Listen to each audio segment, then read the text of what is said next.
Bismillahirrahmanirrahim. Assalamualaikum warahmatullahi wabarakatuh. Perkenalkan, nama saya Sismawati, kelas 2G, NIM B230671. Pada kesempatan ini saya akan membawakan materi tentang evidence based practice pada pelayanan kehamilan.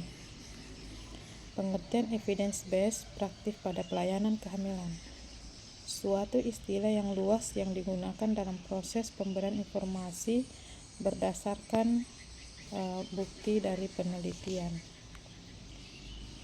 Penggunaan kebijakan dari bukti terbaik yang tersedia sehingga tenaga kesehatan atau bidan dan pasien mencapai keputusan yang terbaik, mengambil data yang diperlukan, dan pada akhirnya dapat menilai pasien secara menyeluruh dalam memberikan pelayanan kehamilan. Bidan pasti dan selalu ingin memberikan asuhan yang terbaik dan efektif pada kliennya. Asuhan terbaik didapatkan dari bukti-bukti klinis yang terbaik, yang tersedia, dan yang paling mutakhir. Idealnya, bidan harusnya tahu asuhan seperti apa yang efektif yang harus diberikan dan dipraktekkan kepada kliennya. Namun kenyataannya, masih banyak yang seharusnya harus sudah diketahui ternyata tidak diketahui oleh bidan, dan bidan sering tidak memperhatikan apa yang mereka ketahui sebagai bentuk asuhan yang paling efektif. Asuhan yang efektif, standar asuhan, evidence based atau bukti-bukti klinis riset penelitian. Bukti klinis pada pelayanan kehamilan. Fokus lama ANC. Yang pertama itu mengumpulkan data dalam upaya mengidentifikasi ibu yang berisiko tinggi dan merujuknya untuk mendapatkan asuhan khusus. Kedua, temuan-temuan fisik termasuk tinggi badan, berat badan, ukuran pelvik, edema kaki, posisi dan persentase janin di bawah usia 36 minggu yang memperkirakan kategori risiko ibu. Yang ketiga, pengajaran atau pendidikan kesehatan yang ditujukan untuk mencegah risiko atau komplikasi.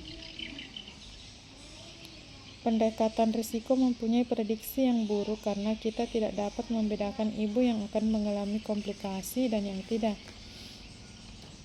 Banyak ibu yang digolongkan dalam kelompok risiko tinggi tidak pernah mengalami komplikasi, sementara mereka telah memakai sumber daya yang cukup mahal yang jarang didapat. Penelitian menunjukkan bahwa pemberian asuhan khusus pada ibu yang tergolong dalam kategori risiko tinggi terbukti tidak dapat mengurangi komplikasi yang terjadi. Sementara bagi ibu hamil, kelompok risiko rendah terdiri dari tidak diberi pengetahuan tentang risiko tinggi, tidak dipersiapkan mengatasi kegawat daruratan obstetri, memberikan keamanan palsu sebab banyak ibu yang tergolong kelompok risiko rendah mengalami komplikasi tetapi tidak pernah diberitahu bagaimana cara mengetahui dan apa yang dapat dilakukannya. Pelajaran pendekatan yang risiko dapat diambil adalah bahwa dari setiap ibu hamil berisiko mengalami komplikasi yang sangat tidak bisa diprediksi sehingga setiap bumil harus mempunyai akses asuhan kehamilan dan persalinan yang berkualitas. Karenanya, fokus agar ANC perlu diperbarui, asuhan kehamilan lebih efektif dan dapat dijangkau oleh setiap wanita hamil. Selanjutnya, isi refocusing ANC.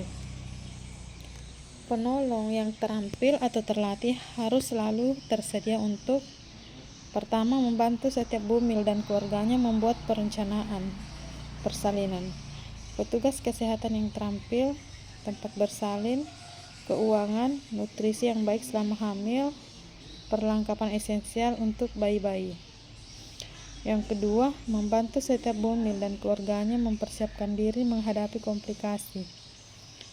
Ketiga, melakukan screening atau penapisan kondisi-kondisi yang memerlukan persalinan, riwayat SC dan sebagainya.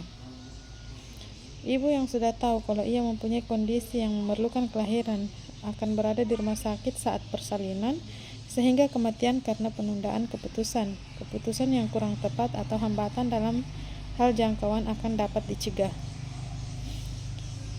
Keempat, mendeteksi atau menangani komplikasi, termasuk preeklamsi, perdarahan pervaginam, anemia berat, penyakit menular seksual, TB, malaria, dan sebagainya. Yang kelima, mendeteksi kehamilan ganda setelah usia kehamilan 28 minggu dan letak presentasi abnormal setelah 36 minggu. Ibu yang memerlukan kelahiran operatif akan sudah mempunyai jangkauan pada penolong yang terampil dan fasilitas kesehatan yang dibutuhkan. Memberikan imunisasi tetanus toksoid untuk mencegah kematian BBL karena tetanus. 7. Memberikan suplementasi zat besi dan asam folat. 8. Untuk populasi tertentu, termasuk profilaksis cacing tambang, pencegahan atau terapi preventif malaria, untuk menurunkan resiko terkena malaria di daerah endemik, suplementasi yodium, suplementasi vitamin A. Tren isu terkini dalam ANC. Pertama, keterlibatan klien dalam perawatan diri ANC pada usia kehamilan lebih dini. Ketiga, praktek yang berdasarkan bukti-bukti. Sesuai dengan evidence based practice, pemerintah telah menetapkan program kebijakan ANC sebagai berikut. Pertama, kunjungan ANC dilakukan minimal 6 kali selama kehamilan. Trimester kedua 14-28 minggu, sama dengan di trimester pertama. Kemudian trimester ketiga 28-36 minggu. Deteksi kehamilan ganda setelah 36 minggu. Pemberian suplemen mikronutrien. Kemudian imunisasi TT, jadwal imunisasi lanjutan TT pada US. Status imunisasi ada TT1, TT2, TT3, TT5, TT4, TT5. Interval minimal pemberian TT2 4 minggu setelah TT1. Masa perlindungan 3 tahun, TT3 6 bulan setelah TT2, perlindungan 5 tahun, TT4 1 tahun setelah TT3, perlindungan 10 tahun, dan TT5 1 tahun setelah TT4 atau perlindungannya selama long life. Hal-hal yang harus dilakukan tetapi tidak menguntungkan. Kegiatannya mengurangi makanan yang asin atau kadar garam. Penjelasannya hanya untuk bumil yang hipertensi. Tidak boleh makan makanan laut. Harusnya bumil mengkonsumsi makanan yang kaya protein. Tidak boleh hanya bagi yang alergi terhadap makanan. Kemudian mengurangi atau tidak melakukan hubungan seks selama hamil.